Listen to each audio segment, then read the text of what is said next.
everybody, my name's Keshia Holmes, and I'm here because Rafer asked me 2 weeks ago to do this. I said no, but then I seen Daniela do hers, and I was like, I think I have to. So basically, he just asked me to share what the Lord has done for me in the last year, and it's a lot. So I'll just try to keep it not so deep. Even though I'm a deep person, I'm also gonna try not to cry because I don't want to mess up my makeup. But so let me just look at my notes. So a little bit about me. I grew up here in Clovis with both my parents. I came from a real hard upbringing. We were very poor, and we had drug abuse in our home. I grew up really hard.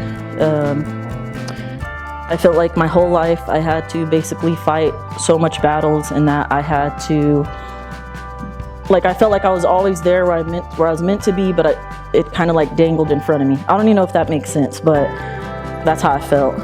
Growing up, I was a real shy, quiet kid. In junior high, I was bullied for being mixed race. So I had a lot of anger built up. I went to jail the first time when I was 12, and that was for stealing when my dad went to prison.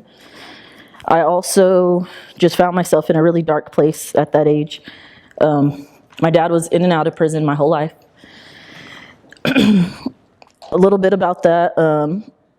As I got older, I think it was 17 when I met TJ's dad, and we ended up having him super early. I was 19 when I had him. Again, I felt like I was searching for something. At the time, my dad was in prison. The relationship wasn't the best relationship, but I stayed. I went through a lot, honestly, with him as well. From, the cheating to verbal abuse to it was just a lot of fighting. We ended up separating when TJ was about 3. And again, he's still in his life. He's not a bad dad, to be honest. At that time, I found myself in a really dark place. So I started partying and doing all the things I probably shouldn't be doing. Fighting, so many things. And I always knew, growing up, that I was missing something. And I always knew that that was Jesus. It was just hard because I didn't know how to get there. So I'm trying not to cry. It was, I'm trying to think the year. I was probably about 23.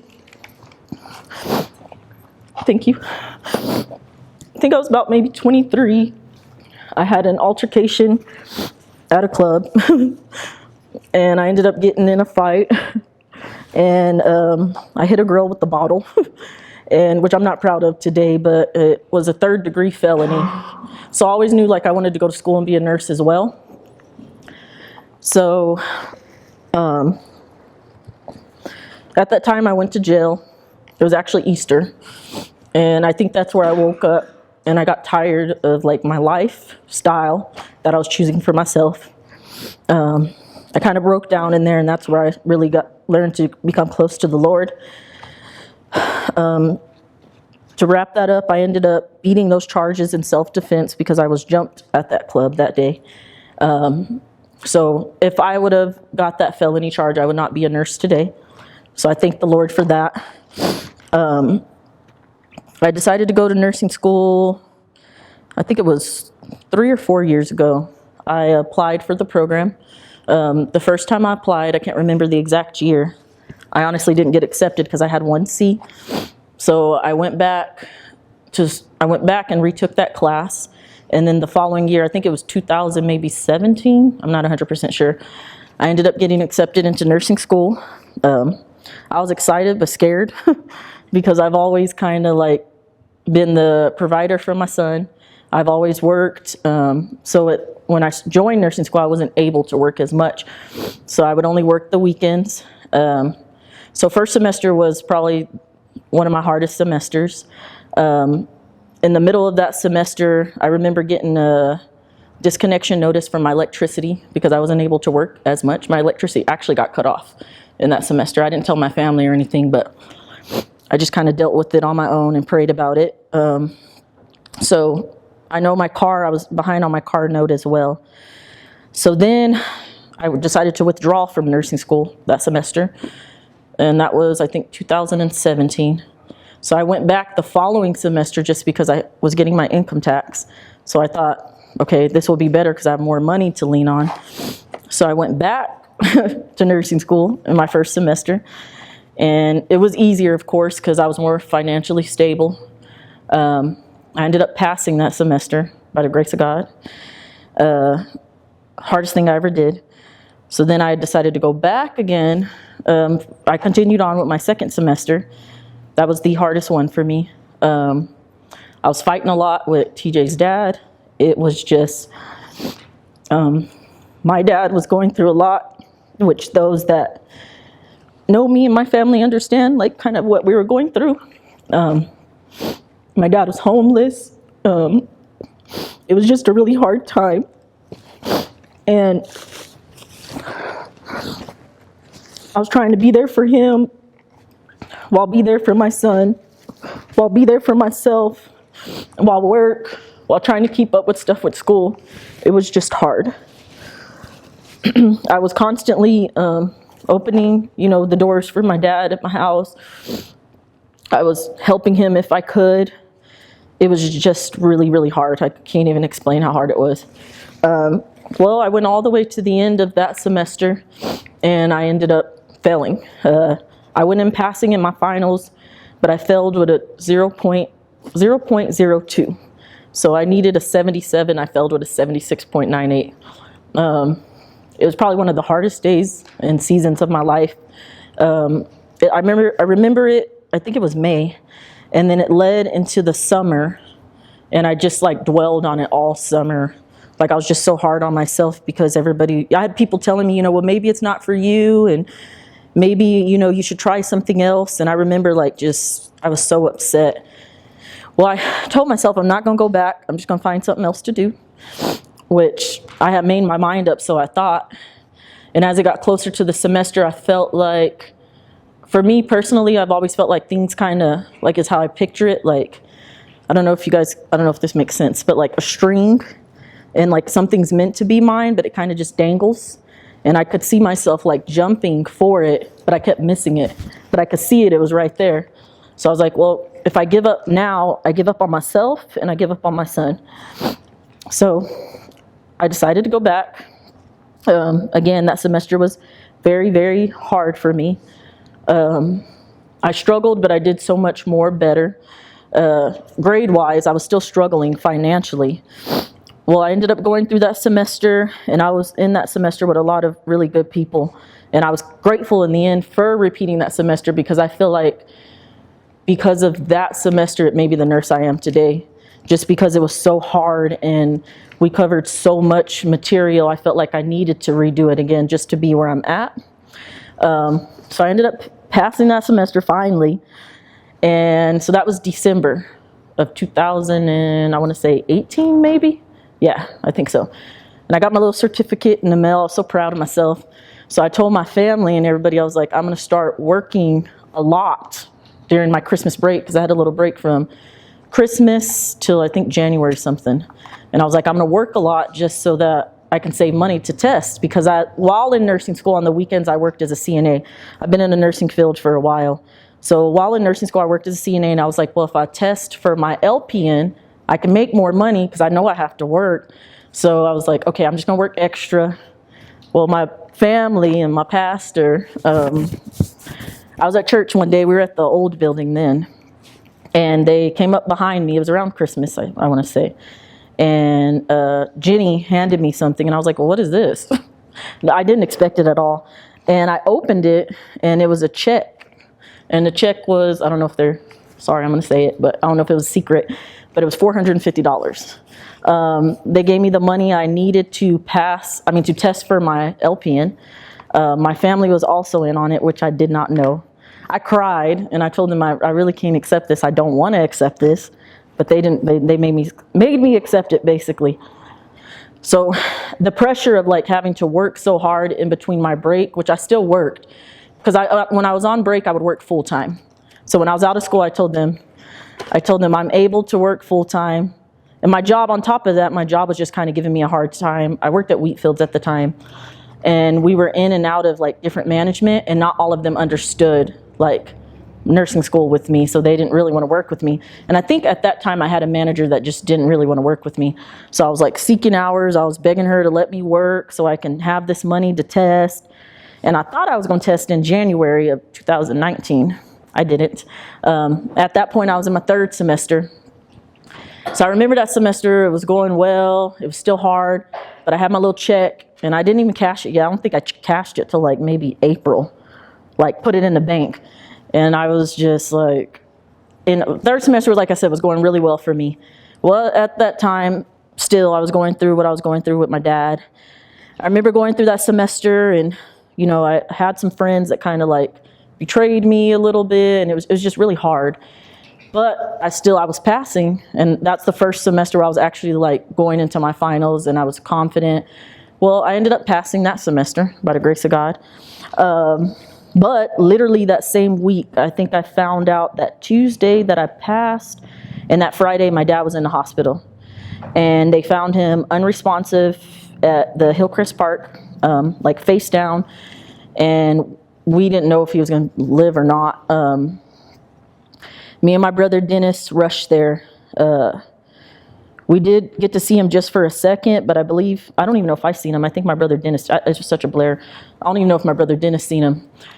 Well, they ended up transporting him to the PRMC. We were told that he was going to be put on a ventilator to help him breathe.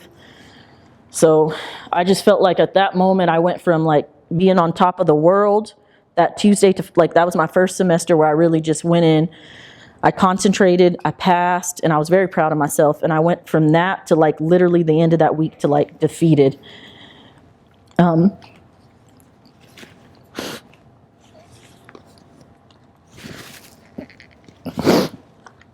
It's kind of hard for me to talk about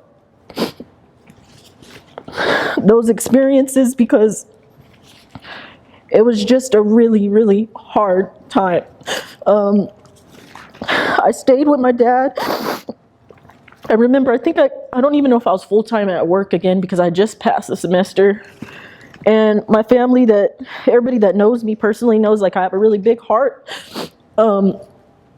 Like if you need anything, I'll be there. Or at least I'll try to be. I almost felt obligated because that's my dad. So I don't think COVID had hit yet. No, we didn't have COVID because it was 2018. Well, I ended up staying there with my dad, and they had him in ICU, and they had him on a ventilator. He was completely out of it. His vitals were dropping, and I remember just praying and asking God to just save him. I didn't care about nursing school at that point. I didn't care that I passed. And I remember just being there, just me and him, and I held his hand, and he would wake up just a little bit because they kept him sedated. Their concern was they weren't sure how long he was without oxygen. So they weren't sure if he was like going to be mentally okay when he woke up, if he was able to breathe on his own. So I remember just like being in that moment, and my Aunt Cleo was actually there with me, my dad's sister. She had to work, so she would come and go. My sister Sherelle would come here and there. She was also working. I don't know if I called into work or I just wasn't working full-time yet. But I remember that was like one of the worst experiences in my life. I did feel obligated to be there, so I stayed there with my dad. I held his hand. He'd wake up just a little bit. And I remember watching his vitals, and I remember seeing them, like, you know, I feel like for me, I'm just going to say this part. I feel like for me, like the Lord let me experience those things. And at the time, I didn't know why. I almost felt like I was being punished. And my siblings know this now, but they weren't there with me. I was there by myself, and I kind of felt like I was left alone. And I kind of felt like I wasn't meant to be there by myself. Like I have brothers and sisters, and they can't be here with me. So I was just, because I have a little brother as well, but he lives in Denver. My sister Sherelle, single mom, she was, I don't know if she was managing something at the time, but she was a nurse. She was working full time because my sister's a nurse as well. And my brother Dennis, I don't even know if he was out of town because he's a railroader. So I just felt like I was there by myself, and I didn't think it was fair. So I remember feeling like God was punishing me. And I was like, I don't even know if it was God. I don't know why I thought that, but I thought that. And I was like, I don't know why I'm being punished. Like I just I just passed this semester and now I'm being punished. So I remember feeling like kind of angry at everybody. Like, how come nobody's here with me? I'm here by myself. And I remember I just broke down, and like I said, my dad wasn't talking to me. He was out of it. They had him on a vent and everything. And I was just praying that he lived. Well, I remember watching his vitals go from like bottoming out to like they just started becoming stable. His blood pressure, I can't remember the exact numbers. I think it was like 76/40. His oxygen was like in the 80s. And I really thought my dad was going to die, honestly. And I was kind of preparing myself for that. I remember just sitting there like on the side of his bed, and I was just praying and praying and praying that the Lord saves him. And I remember seeing like his vitals become stable. And it was then like when I knew that the Lord was beside me, like he was there. And it was maybe a few days later, they ended up taking my dad off that ventilator. Well, he woke up. And they thought, he's going to have all these things wrong with him because they weren't sure how long he went without oxygen.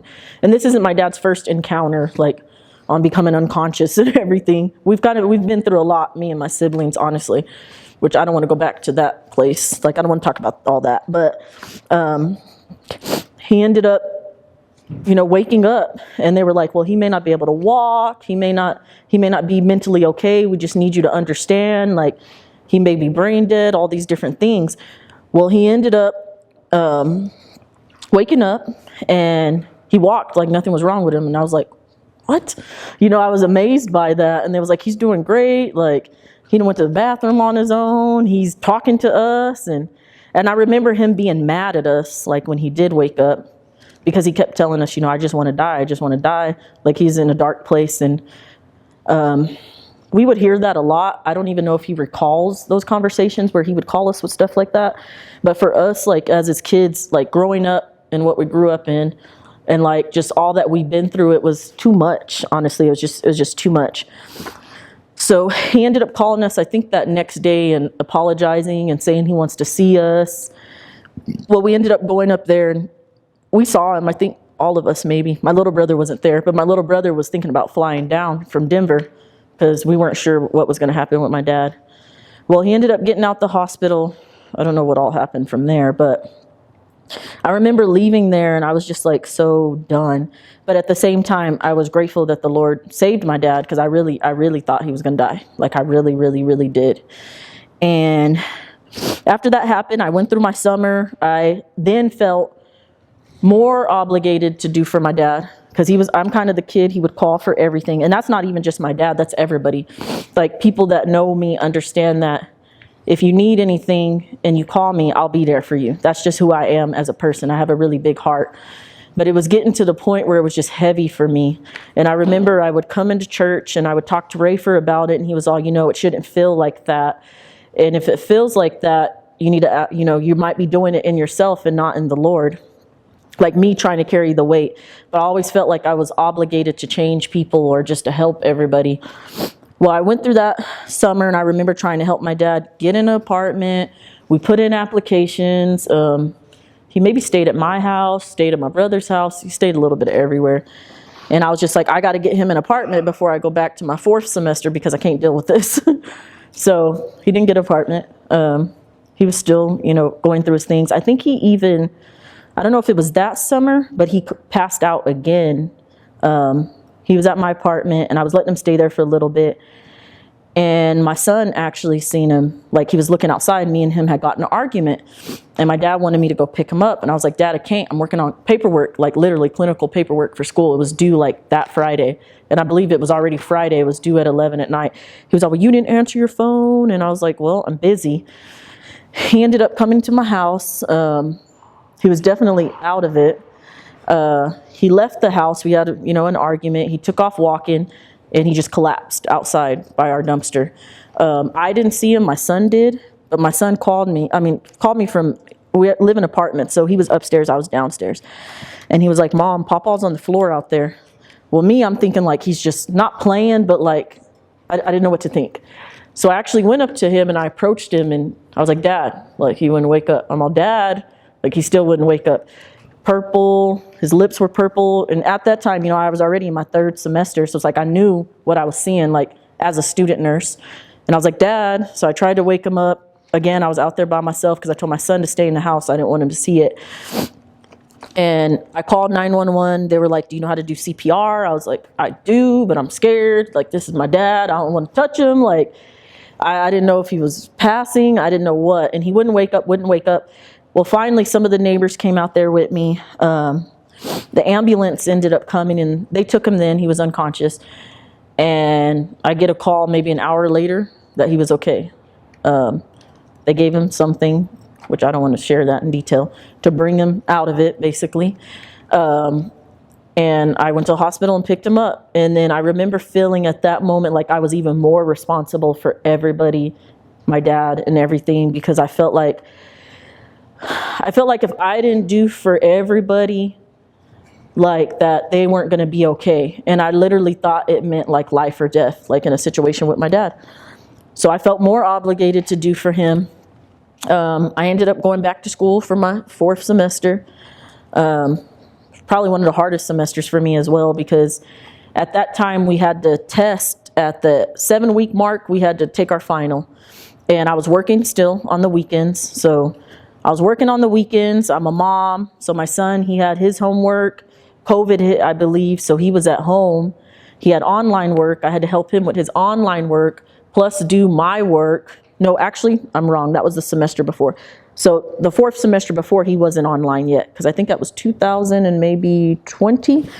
But I remember I took my final and I went in with like an 80 point something, and I failed. I remember my classmates, we were all like, there's a little area where we wait, and we're supposed to be quiet. We're never quiet though. But it's like a little spot where they have us wait before they take us back to test. And I remember, my classmates, and they were like, we're scared, like we're almost done. And I remember they told me to come here, and they were like, Keshia, will you pray for us? I was nervous.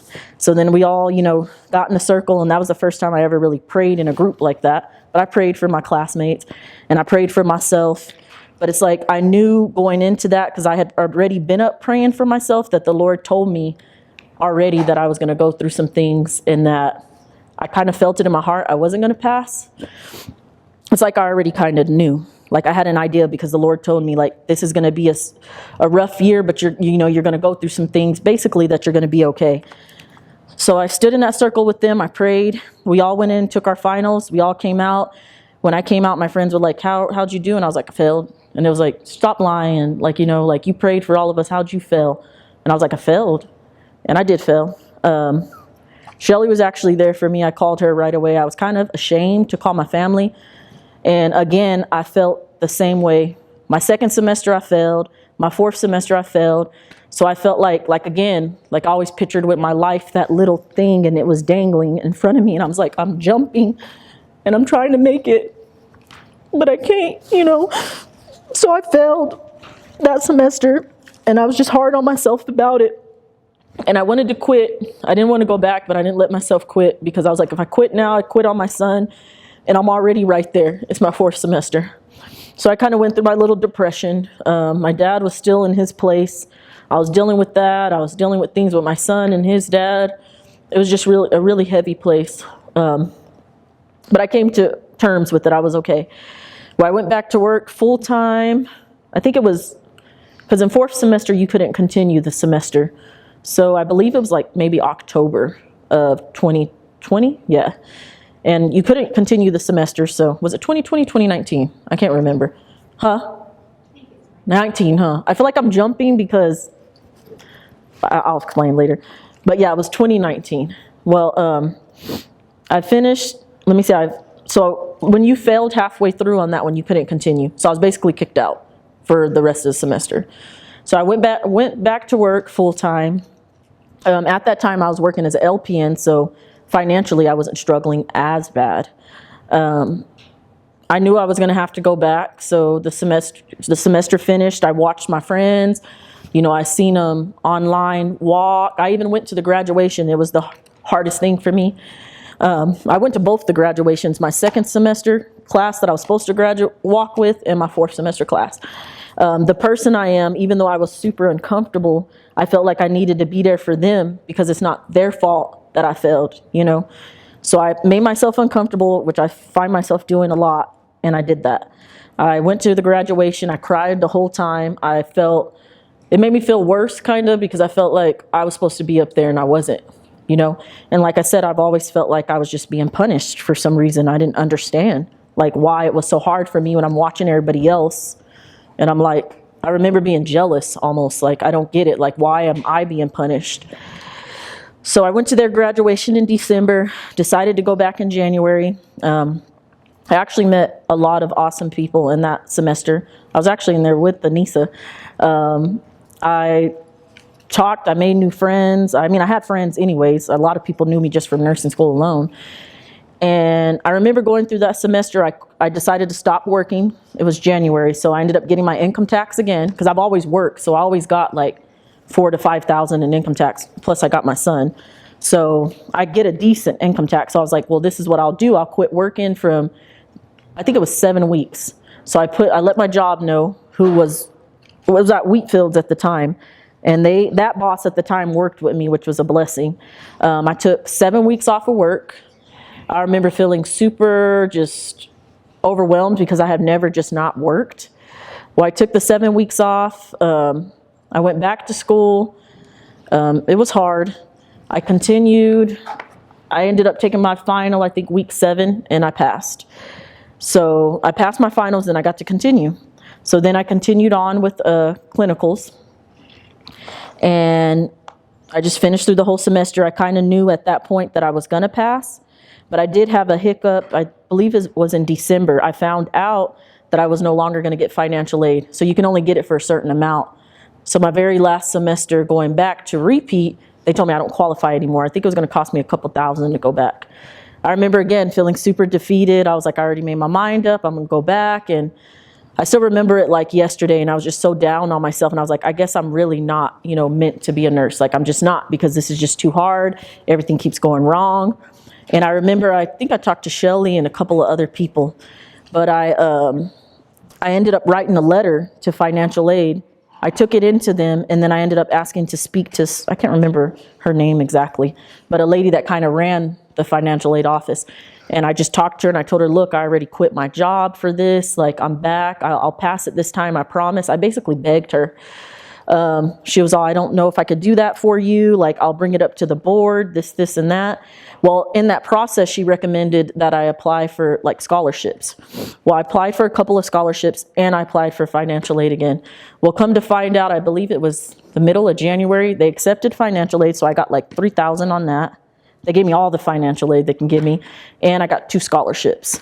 So on top of my income tax and financial aid, I think I got like, with financial aid and the scholarships, I think I got like 4,000 something back. So I was like, okay.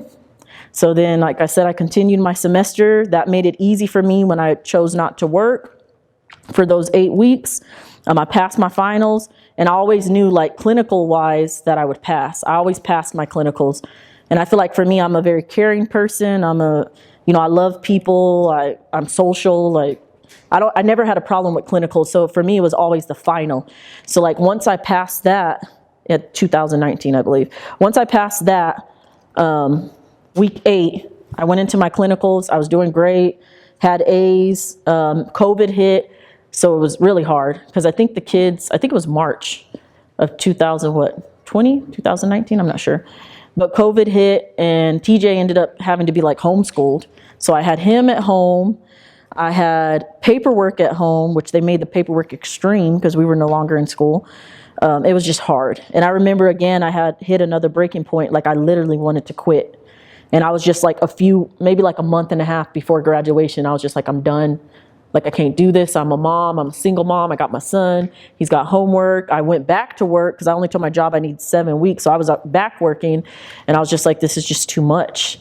And again, it felt very defeating. I remember just breaking down and begging the Lord to help me.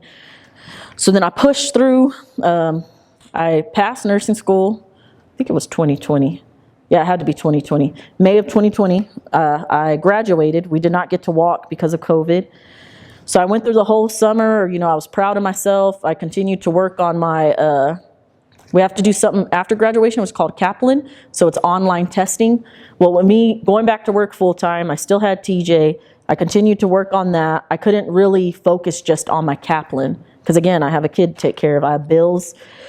So I worked on my Kaplan in my free time. Well, I think it was August. I ended up getting COVID.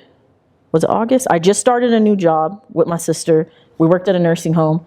So I left Wheatfields because they cut our hours there because of COVID. And I ended up working with my sister at another nursing home. 2 weeks into the job, I got COVID. So I was devastated. They ended up paying me because I got it at work. And during that time, I was so upset. I was like, Lord, like, why am I going through this? I just started working here. Like, they're going to fire me. I was just so depressed. Well, during that time is where I was able to work on my Kaplan the most because I was just stuck. My son didn't get it, so I was kind of just stuck in a room by myself. That was depressing, one of the worst experiences. I didn't have any contact with him because he's asthmatic and I didn't want him to catch it. So I just stayed in there and did my little online test, and I ended up getting like 75% of my Kaplan done at that time, which was a blessing in disguise because working full time, I didn't really have the time. So I continued that. I ended up, I think, finishing my Kaplan in November. And I messaged the instructor and I told her, I was done. It took her 2 weeks to release my transcripts. Don't ask me why, but it did. I was telling, I don't know why. A lot of my classmates were getting theirs on time. I ended up telling my family, like, I want to test, like, I feel rushed. And it was a good thing I didn't. Well, January hit and I was like, well, I'm going to try to set up. I wanted to test by Christmas, but I was like, Christmas is stressful. I got to pay for this test. Again, it's $500, close to $500. You fail it, you just have to retake it and you don't get your money back. So you never want to go into it super stressed.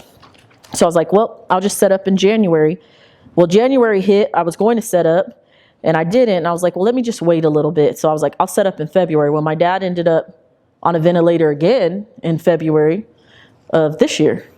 Yeah, it had to be this year. Was it this year? Yeah, it was. He was in the hospital maybe like 2 days. Same situation, same scenario. I ended up breaking down again, feeling real defeated because I was planning to test and I can't test like this. Like, I'm super stressed out. Again, I was there with him. I broke down and I called my brother Dennis, which it meant so much. But I told him, like, I really need you here. Like, this is just too much. Like, this isn't my first time doing this and I don't want to do this by myself. So my brother Dennis rushed to the hospital. It meant so much just to have him there. They let him come inside for a little bit. They weren't going to let him. They weren't even going to let me go back there with my dad because of COVID.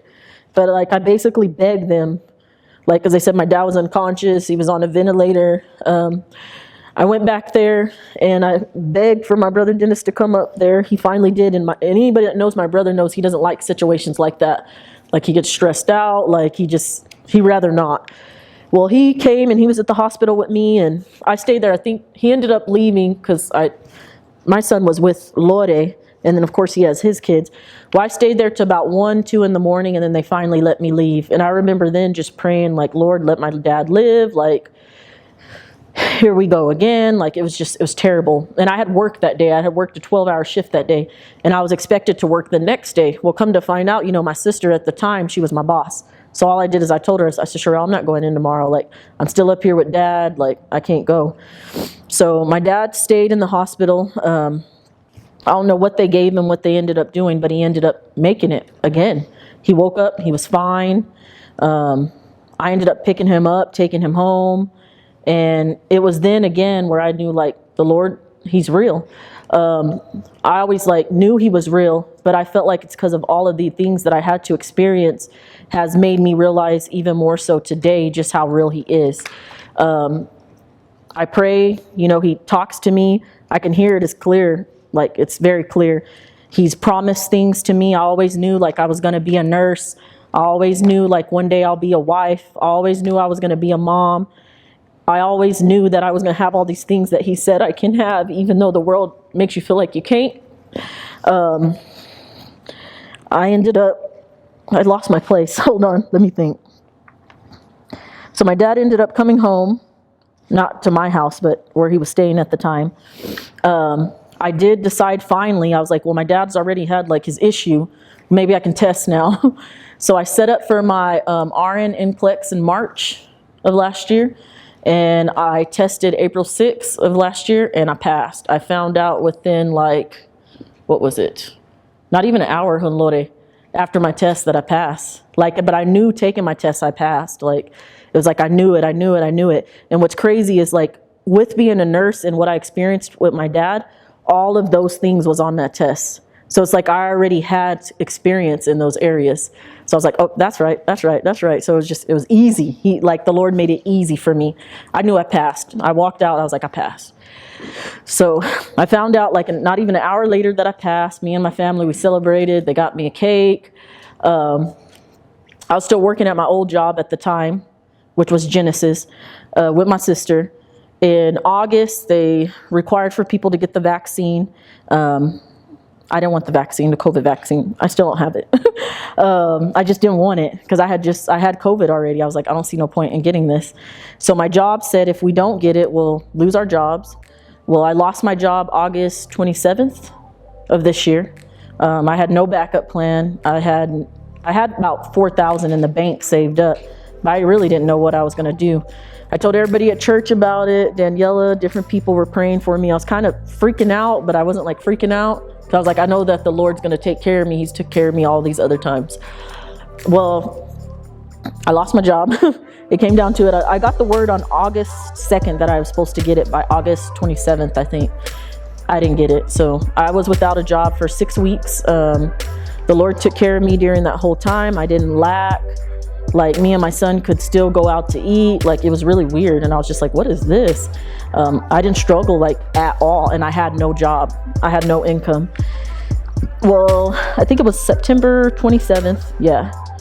I started working at La Casa. It was a day after my birthday. So I kept telling my family, like, it's my birthday gift. So I started my new job. And basically that's where I'm at now. And I guess like through all of that, I just want to I know that was a lot. It was a lot for me too. But through all of that, I just kind of want to encourage everybody to not give up on yourself. And don't listen to what people have to say. Cause I had so much people tell me, well, maybe nursing's not for you, or maybe this won't happen because it doesn't look like it will happen. But I know from my experiences with the Lord, his promises still remain, even if it doesn't look like it's going to happen. Even if it doesn't feel like it's going to happen, it's going to happen. If he says it's going to happen, it's going to happen. And it doesn't matter what people say. It doesn't matter what it looks like. It doesn't matter what they think, because they're not the ones that hold it in the end. So I just hope, that my story, even though it's long and it's a lot, I just hope that it encourages others to even go back to school. I have people now that reach out to me all the time, on my Facebook, and they're like, you're such an inspiration. Because everybody knew my story by Facebook. They knew which semester I was in, and then boom, I was never afraid to say I failed. I failed. And there's a lot of people, they won't address that part because that's the ugly part. But I'm like, I can't hide it. I'm in second semester again. And for me, it was super hard because I had to go back and face everybody. I had to face everybody, here I am, and I failed. So it's I really couldn't hide it. So my encouragement to just others is it's okay to fall short sometimes, because it's those things that the Lord will use to bless others. And we all go through what we go through to make us stronger. And I'm grateful for that, because I feel I really wouldn't even be standing right here if it wasn't for some of those experiences. So sorry, that was a lot. I told myself I wasn't going to cry. I didn't even prepare for this. I have a little notes, but I didn't even look at them. So, that's all I got, y'all.